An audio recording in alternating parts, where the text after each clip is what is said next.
Bienvenido a un nuevo programa de Alfombra Roja. Hoy nos adentramos en los musicales, hablando de uno de los títulos más importantes de la Metro-Goldwyn-Mayer, esa gran productora cinematográfica que se especializó en dicho género. Y es que hablamos de una película que, si bien su fama no ha traspasado tantas fronteras como otros títulos similares, también es verdad que en el momento de su estreno gozó de un auténtico éxito y que a día de hoy todavía tiene valoraciones muy positivas. Así que retrocedemos en el tiempo al año 1951 para viajar a bordo de un barco fluvial al compás de la música y al ritmo de los latidos del corazón.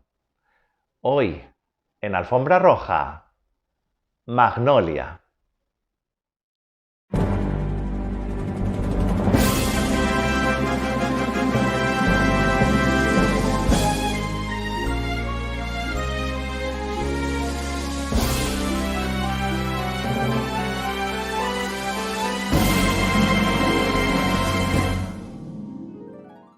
La película nos cuenta la historia del barco fluvial Cotton Blossom, capullo de algodón, que surca las aguas del río Mississippi durante la segunda mitad del siglo XIX, alegrando a todos los habitantes de las localidades ribereñas con su música y sus espectáculos.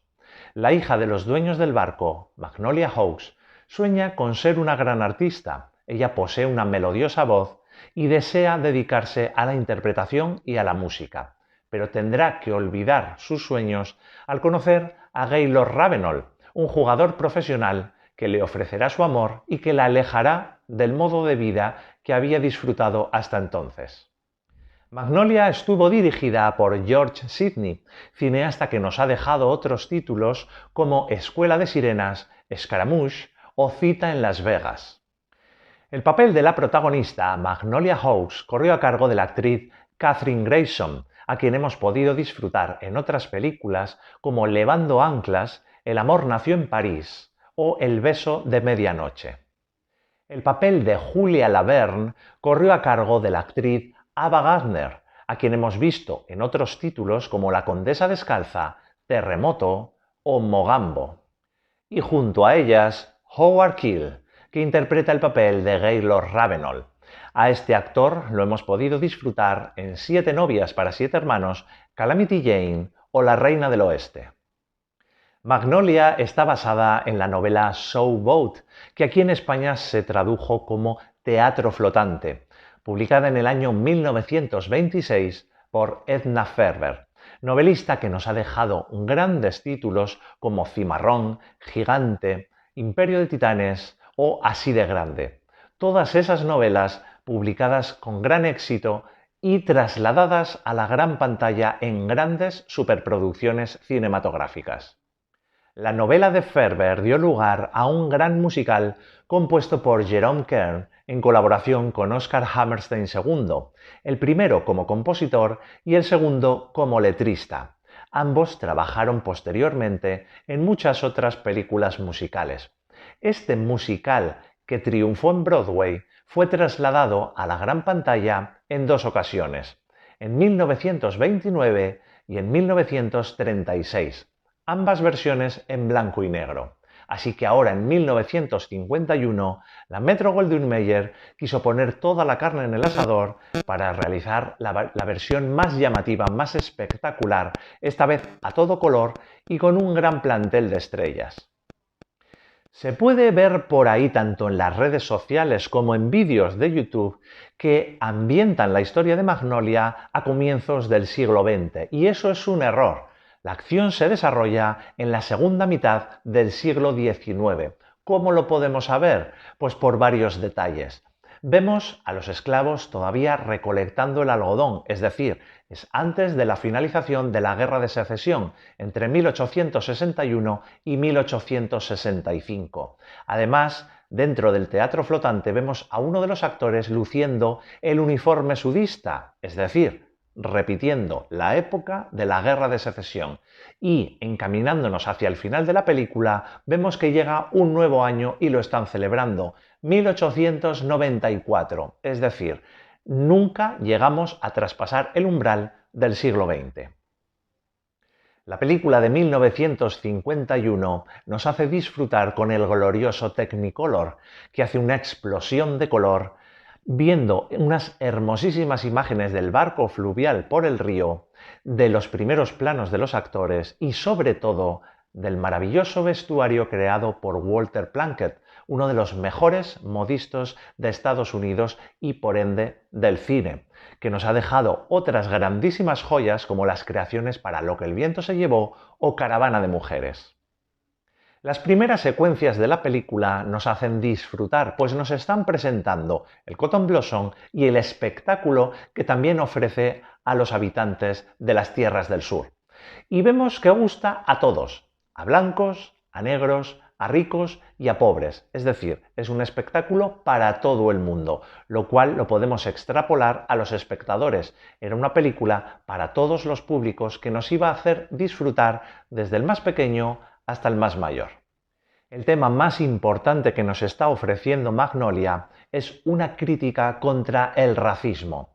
Esto se perfila perfectamente en el personaje de Julia, el interpretado por Ava Gardner, ya que ella es una mujer mulata, hija de un hombre blanco y de una mujer negra, lo cual le traerá todos los problemas habidos y por haber y la expulsarán de su trabajo en el Cotton Blossom, ya que nos adentramos en la época de la Guerra de Secesión, es decir, donde estaba el racismo en su punto álgido precisamente allí, en las tierras del sur.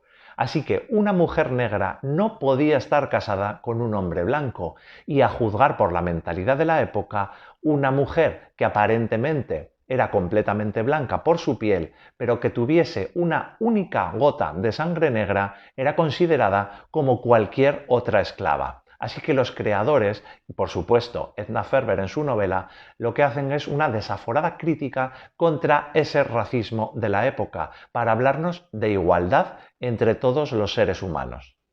Y es que, contrariamente a lo que suele suceder con los musicales de la Metro o de otra productora cualquiera, es que en esta ocasión no es una comedia. No estamos viendo una comedia romántica musical como viene siendo habitual. Es decir, chico conoce a chica, ambos se enamoran y tras superar algunos problemas consiguen, gracias a la música, estar juntos y ser felices. En esta ocasión, Magnolia nos presenta un drama, una tragedia, por dos campos. Uno, como te decía antes, en el personaje de Julia y ese racismo que le hace huir del barco y buscarse la vida hasta su casi completa destrucción, y por otro lado en el personaje de Magnolia, la protagonista, ya que ella deberá sufrir las consecuencias de su matrimonio con el jugador. Los dos personajes protagonistas femeninos de la película nos muestran también el tema del empoderamiento de la mujer. Por un lado tenemos a Julia, que es una mujer muy valiente, muy hecha a sí misma y que enseña a su mejor amiga, Magnolia, a comportarse según sus instintos, dejando de lado las conveniencias sociales. Y por otro lado tenemos precisamente a Magnolia, que quiere dejar claro a sus padres su voluntad de dedicarse al espectáculo y también de casarse con el hombre que ella desea. Pero llegará un momento en que tenga que demostrar su valentía y su coraje cuando su marido la abandone. Así que se convertirá en una madre soltera, algo también muy importante a destacar en la película, ya que no era una figura femenina habitual en la época, pero que da esa normalidad, ese punto a su favor de dedicarse a la crianza de su hija sin la necesidad de tener a su esposo al lado. Edna Ferber, en sus novelas, trata siempre tres temas muy importantes. El primero de ellos es la ambientación histórica. En cada uno de sus libros nos cuenta una parte diferente de la historia de Estados Unidos. Nos ha hablado, por ejemplo, en Imperio de Titanes, de la conquista de Alaska, en Cimarrón, de la conquista del oeste, y aquí, en Magnolia, de la vida en el sur a bordo de los barcos fluviales, de esos teatros flotantes que dan título a la novela en su versión española. El segundo punto, que es también una constante en las novelas de Ferber, es la defensa de la igualdad de las razas. En Magnolia vemos cómo defiende a los negros, en Imperio de Titanes a los esquimales, y en gigante a los hispanos. De este modo deja esa semillita en sus lectores para que aprendan a comprender que todos somos iguales.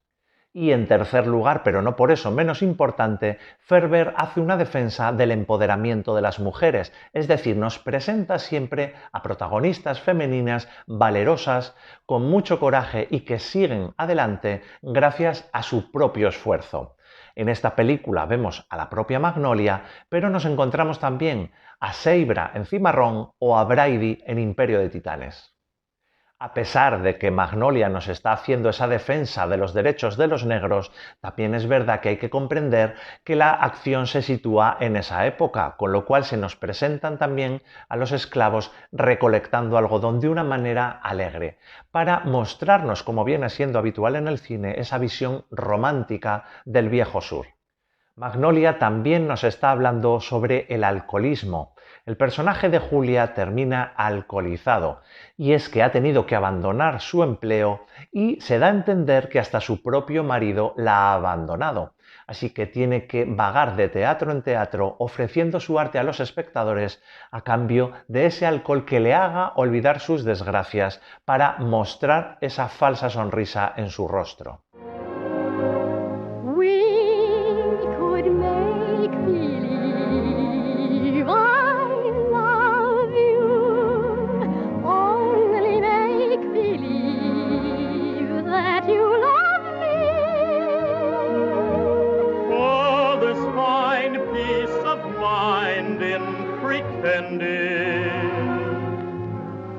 Couldn't you?